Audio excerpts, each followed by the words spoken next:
Well, I wonder and I hope if you've ever had a time when you sat there and thought to yourself, these are my people. Maybe right now. I hope so. I wonder if you've had a time when over the course of minutes or hours or days you were able to take off the mask and to relax into a relationship with people that you knew wasn't going anywhere. I am just back from a week of my life that I repeat once a year with a retreat with some of my most cherished colleagues that I've known since seminary. And this past week together was a week-long experience of belonging. We've been gathering in some fashion or form since 2006 in this group. We know just about everything that there is to know about one another, and we're still there. We were off the coast of California, spending time together hiking on a little island in the Pacific. The group of us was taking a trail in silence, and we got up to the top of a cliff overlooking the oceans with sea lions. I'd never seen this before. The waves crashing and sea lions on the rocks, and this view that was called by the Park Service Inspiration Point for a reason. And there we sat in silence for what must have been 20 minutes, just staring out. The only thing that came to my mind as appropriate to say was the first line of that E.E. Cummings poem. I thank you, God, for most this amazing day. And then I couldn't finish it because I didn't know the next line. But somebody did, and the chorus of friends around me began saying the rest of the words. For the leaping green spirits of trees, and then someone else would finish, and someone else would finish until we completed the poem together, looking out over the waves and the rocks, and I turned to them and said, this is why I love you. This moment right here. That kind of intimacy, the kind where when we gather the first night of our gathering, we stare into each other's eyes and wash one another's hands. That kind of intimacy didn't come easily or quickly. In fact, it took a lot of practice and a lot of mistakes. We've been gathering for a dinner or a phone call once a month for almost 15 years, an annual retreat. We have a shared ritual of communion together. The ritual is washing our hands when we come together. A check-in from each of us that usually takes well over an hour and is more akin to confession than anything else. After it's over, this group actually asks questions as if they cared to know more. And then gathers in a circle, holding one another's hands and prays for what that person might need most in the next chapter of their life. At the end of the week, I realized that those of us in the room had undergone many changes together. Relationships had come and gone. We'd helped each other when ministries were starting and ending. Some of us have competed for the same jobs. And yet there we were, still there. A relationship that was built, that intimacy, not on all thinking the same, not on all being perfect, but in a deeply practiced form of trust with changing people. It's not lost on me that that kind of thing is not what everybody gets to do. It feels rare to me, even with some of the best relationships I have in the world. That so often our relationships, our sense of where we belong and who we are and who will love us isn't based on decades of shared intentional trust and discipline, but is often based in a static understanding of reality or society that tells us where we belong, who we're supposed to be, who we're supposed to love, where we're supposed to stay. Almost a mythology of who we are. Think about in the most extreme forms what we learn about race growing up. In a country like ours, with many people in the room here who grew up in which the society said some of you are literally allowed to go here and others aren't. It gets reinforced in the way that we think about our bodies, what girls and boys are supposed to like and do. If we dig deep enough, those mythologies of where we belong and who we're supposed to be are often rooted in a sense that our role, the way things are, aren't just the way that we organized it, it's the way it was intended to be from time immemorial.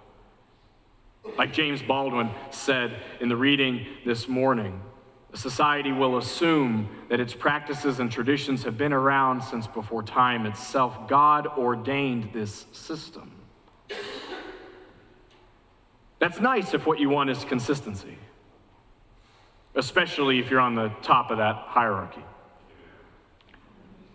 What's challenging is the fact that in that kind of system, if we believe that healthy or sick, male or female, creed, race, or ethnicity, that these structures of how we are preordained or even just natural, then any deviance from that becomes deformity.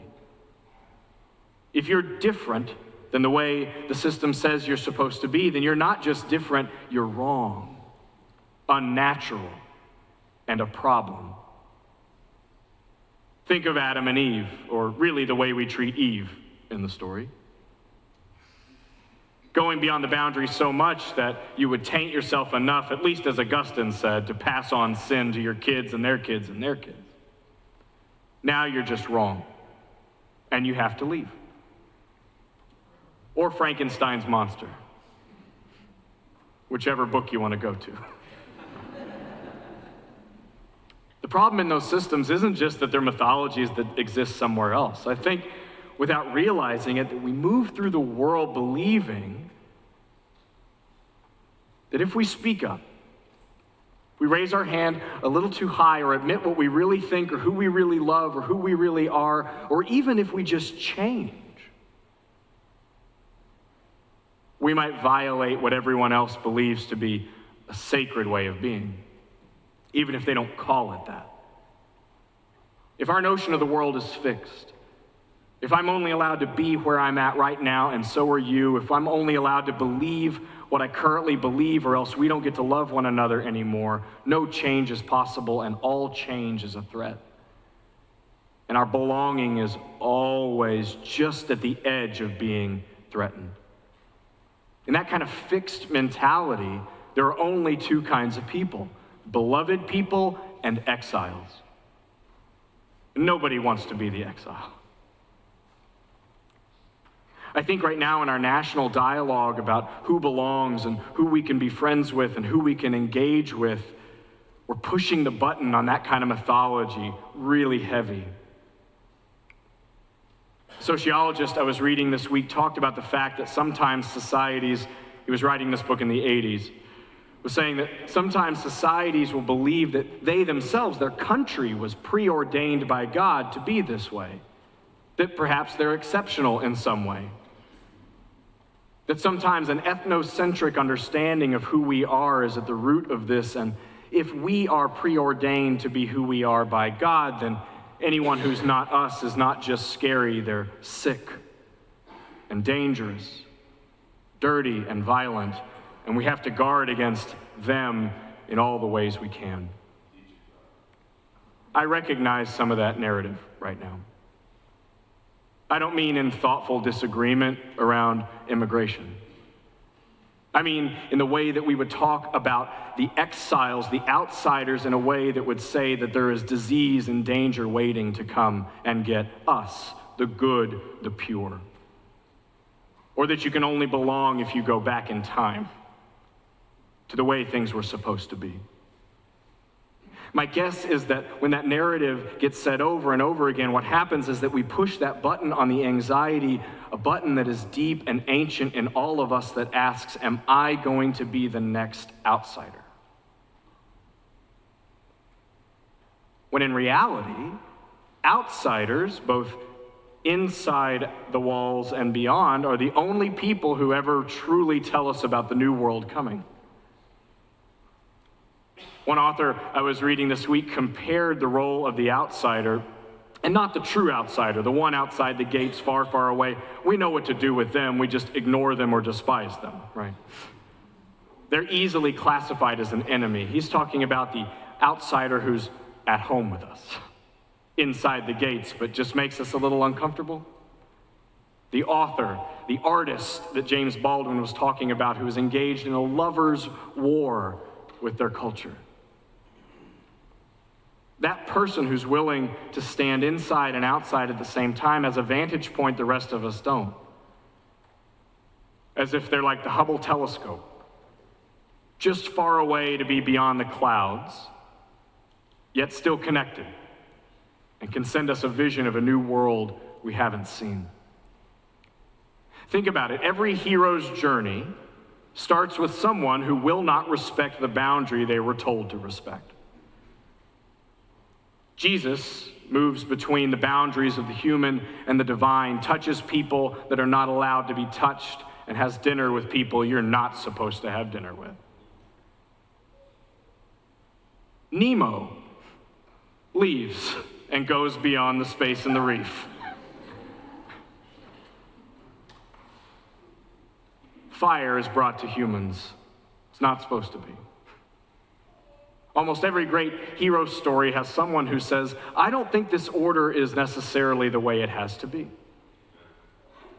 I'm going to test it.